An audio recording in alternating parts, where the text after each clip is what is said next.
तेल अवीव पर हूती के ड्रोन अटैक के बाद इजराइल ने यमन के हूती के सैन्य अड्डे पर अभी तक का सबसे बड़ा हमला किया।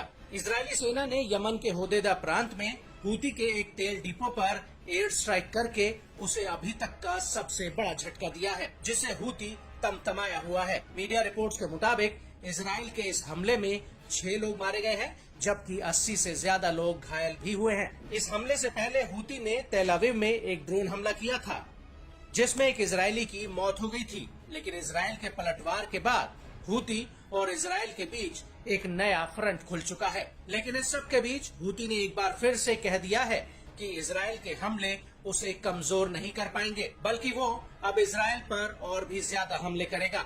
इसको लेकर हूती के नेता अब्दुल मलिक अल हूती ने अपने एक संबोधन में बड़ा बयान दिया है। अल हूती ने कहा कि यमन की जनता इजरायली दुश्मन से सीधे भिड़ने के लिए तैयार है और वो दृढ़ और बहादुर लोग हैं। अल हूती ने अपने बयान में आगे कहा कि इस हमले से इजराइल को कोई फायदा नहीं होगा और न ही ये हूती द्वारा किए जाने वाले हमलों को रोक पाएगा। आपको बता दें कि इजराइल के होदेदा पोर्ट पर हमले के बाद हूती ने इजराइल के ईलत बंदरगाह की तरफ एक बैलिस्टिक मिसाइल दागी थी, जिसे इजराइल ने इंटरसेप्ट कर लिया था।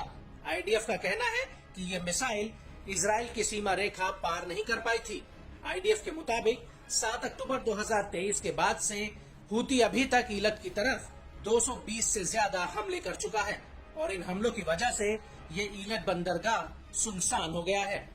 यहाँ से होने वाला समुद्री कारोबार भी ठप हो चुका है। आपको बता दें कि हूती के हमलों की वजह से जो जहाज स्वेज नहर होते हुए सीधे ईलत जाते थे, अब उनकी आवाजाही पूरी तरह से ठप हो चुकी है और अब ये जहाज दक्षिणी इजराइल पहुंचने के लिए ऑस्ट्रेलिया और अफ्रीका के बेहद ही लंबे रूट का इस्तेमाल कर रहे हैं।